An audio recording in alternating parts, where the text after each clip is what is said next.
welcome back to my YouTube channel, you guys. So I know I haven't posted a video in like a long time, and I've been promising you guys some content. A lot of people on my Instagram have been asking to see a labor and delivery vlog because, as you guys know, I had a baby. She's 1 now, but you know, that was like one of the recent things that happened after I started my YouTube channel. So here we go. So it was, my baby shower, I believe, was February 28th. And a couple days before my baby shower, I was at home. It was me and my boyfriend. We was at home, and we got up, we went in the kitchen. I don't remember what we was about to make, but we was about to make some food. And when I walked in the kitchen, we got like, you know how like the couches got the little chair thing? Like, it's not a couch, but it's a part of the couch. It's like a chair that come with it. So we had one of those, and I had put it in our dining room because, like, you know, I was pregnant, I was fat. Like, I always wanted to sit down. I didn't want to stand up for too long, whatever. So I had sat down, and he had asked me to come in and help him with something in the kitchen. So soon as I got up, like, water everywhere. It was like all on the little chair thing. It was on the ground. It was on my legs. And I'm like, babe, I think my water just broke. He like, you're lying, because I swear I used to have contractions and shit. He used to be like, you're lying, you're not having contractions. And I'm like, Des, like, my water just broke. He was like, you sure? I'm like, yes. Like, I didn't piss on myself. I know I didn't pee on myself.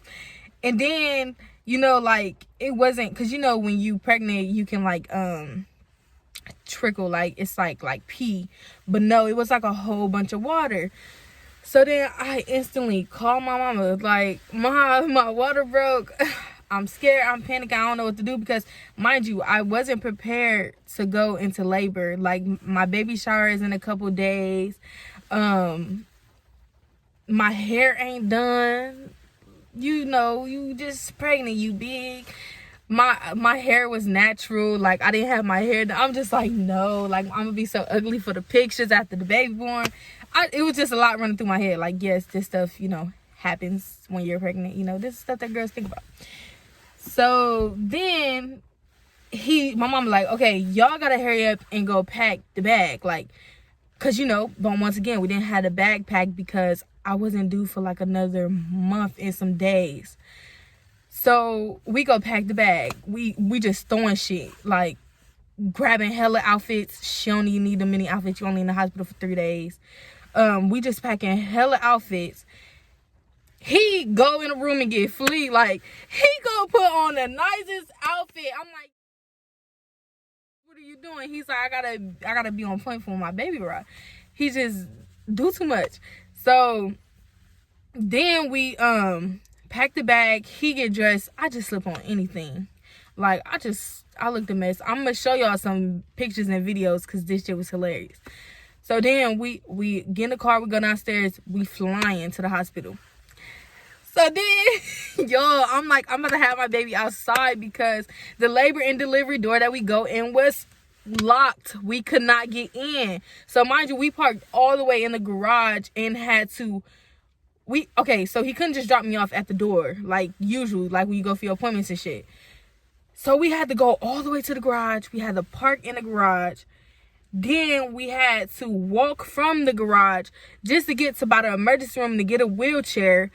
Then we had to run all the way around the building. So if you know how OSU North is, if any of y'all know that shit big. So he's running, pushing me in a wheelchair. It's so funny. Like, I couldn't even take my the door. Baby. Oh my God, this hurt, but he keep making me laugh. This nigga is goofy. So serious, and I'm having contractions. So we finally get there. We tell them, they're like, y'all gotta check in and shit. I'm like, bro, my water broke. So they take me to the back. We go and they have us do this little thing. They like connect it around your stomach, and they put it's like to listen to like the heartbeat and stuff like that. Then they had to do an ultrasound to make sure like, you know, the baby is cool. But mind y'all, like I'm telling them like I'm having contractions, like, you know, I think I'm ready to have a baby. So they do the little test to see if your water broke or whatever, and they told me my water didn't break. And I've never been pregnant before, but I do know me and my boyfriend took a labor and delivery class or whatever before, like, you know, I got too far to know what to expect, because my whole plan was to have a natural birth. So what else happened? Okay, so boom, they say I didn't pass the test for my water breaking or whatever, and I'm telling this lady like, no, my water broke. So they sent me home, which was dumb. So I had my baby shower as normal, you know, and then it was February 28th. I'm having contractions. Like, we went to Walmart to go get me some stuff, you know, for when a baby come, you know, loungewear, stuff like that. And I'm walking around and I'm having contractions, but my mom was telling me, like, you know, walk, because you don't want to, you know, you're supposed to walk to make you go in labor or whatever, because we thinking I was never in labor. Whole time I was in labor. So February 28th, my mom is about to go out of town, because it's like my granny birthday and stuff like that, and she usually go back home because we not from here. So she was finna leave, but mind y'all, this day, okay, so the day before February 28th, okay, I'm skipping shit. Okay, so the day before February 28th, I had a doctor's appointment. Look, I had a doctor's appointment. Right before that appointment, my mucus plug came out. So I'm taking pictures. I'm sending to my mom, like, Mom, is this like what is this? Like, it looked like snot and it got blood. She's like, that's your mucus plug. Like, it came out. She was like, tell your doctor when you go to your appointment today, and then have them check and see if you dilated. So they checked me, and I was, I think, 1 or 2 centimeters dilated. So the next day, my mom finna go out of town. She like, you having contractions and stuff? I'm like, you know, mild. You know, I was having contractions that, as the doctors say, I was in active labor, but me, I couldn't feel it. I guess I have a high pain, like a high tolerance for pain, and didn't know about it. So then we go to the hospital. I'm like, Mama, so if I am in labor, you know they're not gonna let me eat. She like, I know. So we stop and go get some Wendy's. Like, we go get some food before I even go to the hospital, because I'm like, they finna have me in here not eating. Like, I'm finna be in here all day. I don't even, you know, some people labor lasts for a couple days. So I'm like, we need to go get some food. So we go get some food, and then we come back. We go to the hospital. My boyfriend at home playing a game, whatever, because he not thinking nothing of it. We don't think we in labor because they sent me home, you know, saying I was cool. So we go and they do like a little ultrasound or whatever, and they was telling me my baby heart rate was dropping. This is where I got so scared. So they told me my baby heart rate was dropping, and I'm like, why is her heart rate dropping? Like, you know, she's a healthy baby. I go to all my appointments. They always tell me like she's healthy, she's very active. I'm like, what could be wrong? So, you know, like as a mom, like, you just start to worry, like everything just start to kick in, and I'm just like, I don't know how to take this. So they tell me whole time, like I said, my water broke. I guess the bag didn't break, but all the fluids did come out. So for about like a week and a half, my daughter was in no fluid. Like, she was in just there in my stomach, and I was in active labor, and I didn't know, because I have a high tolerance for pain, and the contractions was hitting her. She was going into stress. I don't know, like, you know, all the doctor terms, but this is what they was telling me, and this is what I remember. So then they like, you have to have an emergency C-section, because we have to get her out. Like, we have to get her out. You could have a stillbirth if she go any longer, you know, because her heart rate is dropping. We don't want to risk you pushing, and then if your labor take too long, and then you have a stillbirth, and, you know, your baby just not here. So I call my boyfriend. I'm like, babe, like, they telling me I gotta go in labor. I gotta have this baby now. I can't leave this hospital. I gotta have a C-section. So I'm just, at this point, everything running through my head because, you know, as a mom, you have expectations for labor going in already. So I wanted to have a natural birth. You know, I wanted to push my baby out, no medicine. I never expected to have a C-section. I seen how, like, you know, videos, it looks painful. That just wasn't, you know, in my labor plans. So things changed. We go into the room. I get to the hospital at 11. They tell me they have to induce me to break the bag or whatever. And what is it? They had to break my water. Like, the water was gone, but they had to pop the bag. So they had to enter this stuff and this pill inside of me. So they do that. It's 4 in the morning. Me and my boyfriend just in the room chilling. When I tell y'all, I was chilling. I was chilling. He was playing his game. It was late. Then he was going to sleep. He didn't play the game until after. He went to sleep.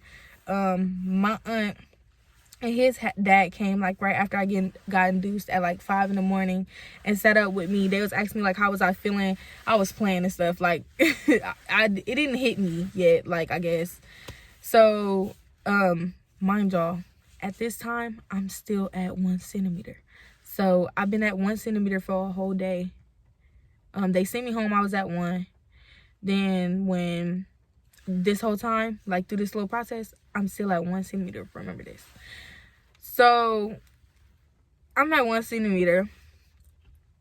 They tell me there's no fluid and I have to have a C-section. They was like, but we don't like doing C-sections unless it's like an emergency. So they was like, we're gonna try to put some fluid in you to see if it'll make your baby's heart rate go up. So they do the fluids and, you know, her heart rate do a little better, but it's still a little low. So then they come in the room. You have to get an epidural. You have to sign these papers because if you want someone to be in the room, like my boyfriend while I'm getting the C-section, I had to get an epidural done. So, you know, everything I expected is not happening. Like, I don't want no fucking epidural. Like, I want to go natural. So then I sign the papers. They come in the room for the epidural. They sit me on the end of the bed. They, you know, have everybody get out. They got to mask my boyfriend up and put, you know, all the little gear on him and on me and stuff. And they do it. And, you know, like, they asked me, they putting ice on my legs. Like, can you feel your legs? I'm like, yeah, I can feel that. Whole time I'm not supposed to feel it. Like, I'm not supposed to feel that. So the epidural ain't working. Now, mind y'all, contractions. I'm having contractions, and it's not hurting me. I can't feel it. So, after that, they do the little thing. It's like when you feel your epidural wearing off or whatever, it's like this little button you can press and it ups your dosage or whatever, or give it to you again. And so they press that button. When they press that button, I scream so fucking loud. Like, I screamed like they could hear me my mom and them could hear me out there all the way, like, by the waiting room. Like, I screamed so fucking loud. It hurt it so bad. Whole time, my back, like my spine, it was something with the spaces in between my spine, and it was my body was rejecting the epidural. So it wasn't working. When I left the hospital, I had about 6 to 7 marks on my back, permanent knots, from them attempting to put it in different times, you know, in different spots. And mind y'all, I'm in all this pain, not from the labor, but from the epidural. And they got me sitting slouched over like this, like, you know, on the edge of the bed. And I can't move because I'm scared. You know, they told me if you move and something happened, you know, I could be paralyzed. So I'm not trying to move, but I'm just crying. I'm just holding my boyfriend here in front of me, and I'm just trying not to move, and I'm just screaming, and I'm just crying. This is the worst pain I've ever felt. And mind you, it's still not because of the labor. It's because of the epidural. So they had to call a specialist in, like an anesthesia, something like that, specialist in to see like what's going on. They said they never seen this before. Mind you, still at 1 centimeter. So my boyfriend, he just looking at me. He looking at me and he just like, he don't know what to do. So they checked to see if her heart rate is still dropping. They said her heart rate was fine because they had put the fluid in. So once they had did that, I was able to go natural. They were trying to check and see if I dilated more, but I couldn't lay on my back because I was in so much pain. Every time I laid on my back, like, you know how a back spasm feel? But it was like times 10. I could not move. I couldn't lay on my back. All I could do was like stay on the side of the bed like this. Like, you know how they, when you in labor and you get the epidural, they tell you sit on the edge of the bed like this and you cannot move. So that's what I was doing. Like, I sat on the bed like that, and that's all I could do. I couldn't move. Like, I was just stuck like that. So then finally they put me on my back, and I hollered so bad because I just feel like, what the fuck are y'all doing? Y'all, you know, like, I'm telling y'all I can't move. They're like, well, we have to check to see if you dilated. And I still can't move. So I'm still at 1 centimeter. They checked me, got me going through all this pain, still at 1 centimeter. My boyfriend looked at me. He was like, well, they said you can push, you know, so you don't really need the epidural.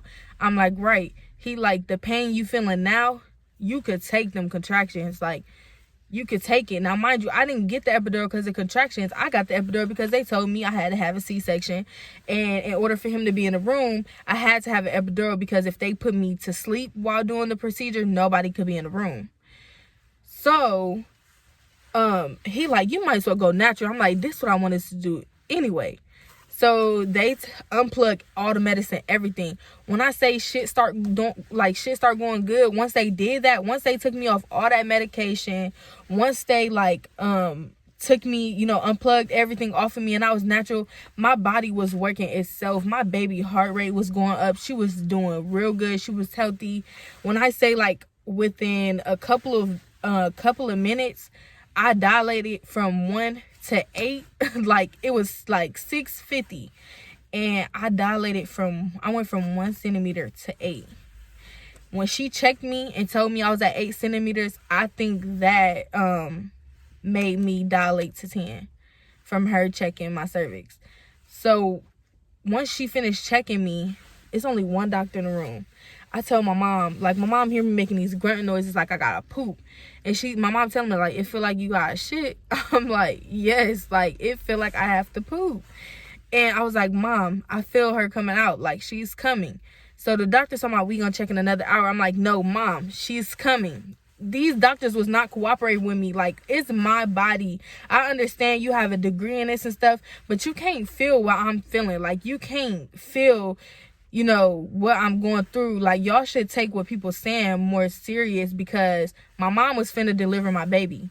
My mom told me, you feel she coming? I said, yes, she's coming. My mom told me, put your legs up. Des, grab her other leg, push. And I pushed, and she was coming down. Then that's when she went to go get the other doctors. They all rushed in and stuff. So I pushed one time. Her head was out. But it was like she was going back in a little bit.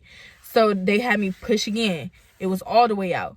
Then they had me in her shoulders. So then they had me push a third time, and she was coming all the way out. But I guess on the way out, she hit her shoulder when they was pulling her out. So, you know, like, can I get a break? Another bad thing. She came out and she was purple. Like, she was turning purple. So they had to hurry up and put her under the oxygen. You know how, like, parents can't, when the babies come out, like, they put them on your chest and y'all bond and stuff. Like, I didn't have that moment. When she came out, everybody else got to see her before me, of course, because they can go over by the machines, but I couldn't move. Once again, I was natural. So they had to stitch me up. I was in a lot of pain. I didn't rip a lot. I had to get, like, 2 stitches. But I was natural. Okay, somebody interrupted me. But they had to push the placenta out of me. You know, that's like delivering a whole nother baby. But they get on top of you and they push your stomach down so fucking hard. And, like, that shit hurted. Like, worse than pushing the baby out.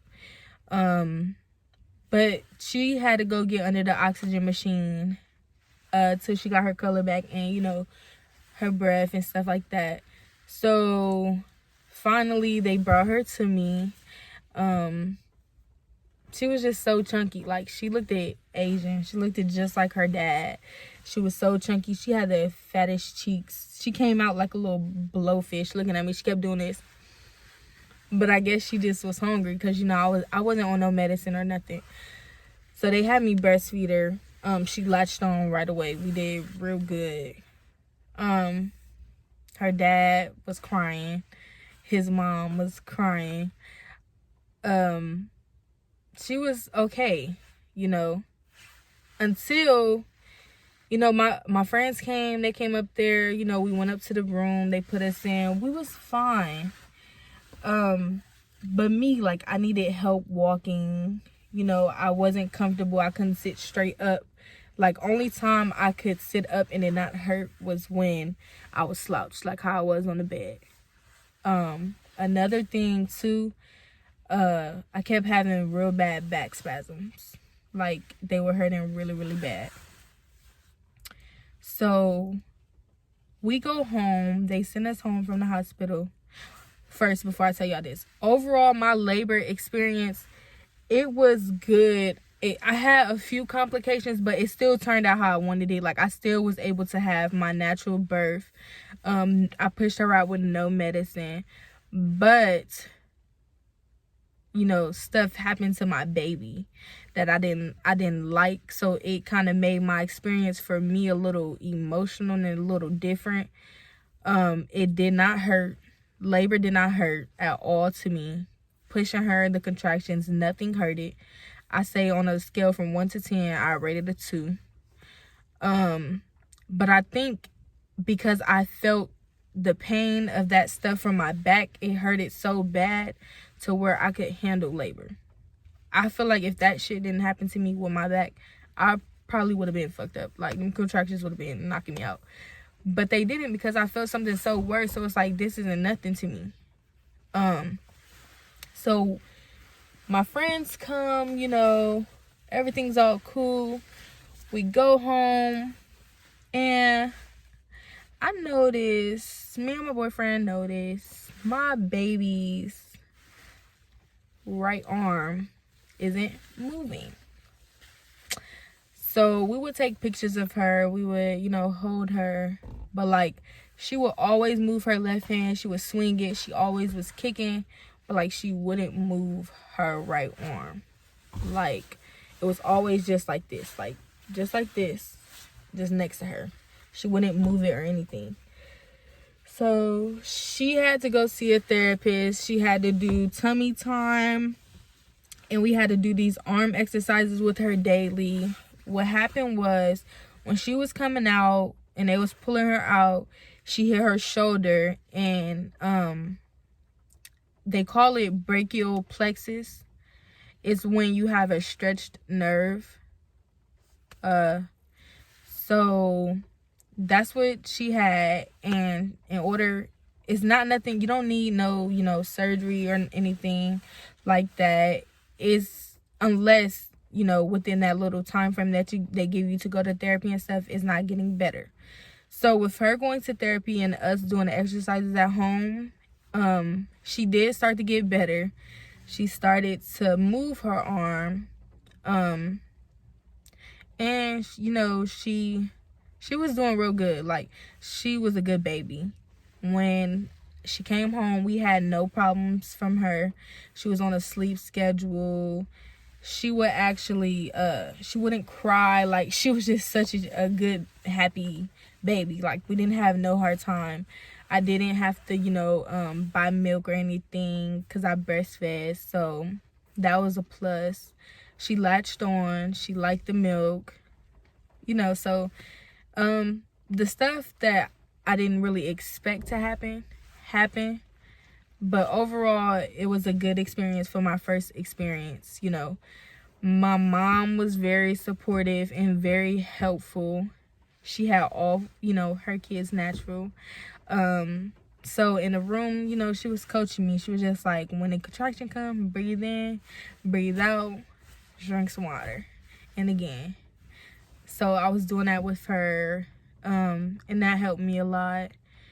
My boyfriend, my child's father, he was very supportive. You know, it was his first time as well. So like my mom, she done had kids. He didn't know, like, you know, how to, we took a class, so he did what we were taught in the class. But as far as like some stuff, you know, as you're supposed to do with the pregnant girl during labor, he didn't know because he didn't want to make it worse for me. But he did a really good job. He was really supportive. He was helping me. You know, he was asking the doctors, could he do skin to skin and stuff. He would fall asleep with the baby on his chest in the hospital. It was like a big relief for me because, you know, I'm exhausted. I went natural, and he was helping me out a lot. Like throughout the pregnancy, before the pregnancy, after I had her, when I had her, he was just there every step of the way. His mom, she was there when I pushed my baby out. She was very helpful as well. You know, I just had all around, like, I had a good support system. The few friends that I did have, you know, because when you pregnant and shit, nobody want to be your friend because you can't drink, you can't party, you can't smoke, you can't do none of that. But the few friends that I did have, and you know, that I got close with while I was pregnant, they were very helpful as well. My experience wasn't what I expected, but it was good. I don't regret anything. I would do it all over again. Yeah, that's my labor and delivery story. If y'all want more story times from me, you know, my baby's 1 now, so if you want to know like how it been being a mom, or if you want just more videos with me, you know, my boyfriend, anything, just make sure to comment below. Let me know what y'all want to see from me in the future.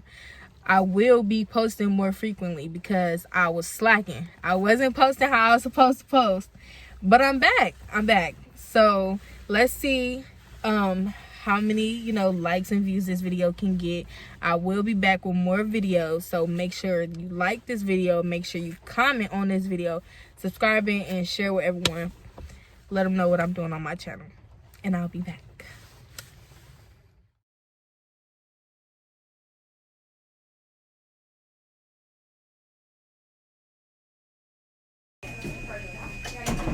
5 minutes on the metro. She moving her feet.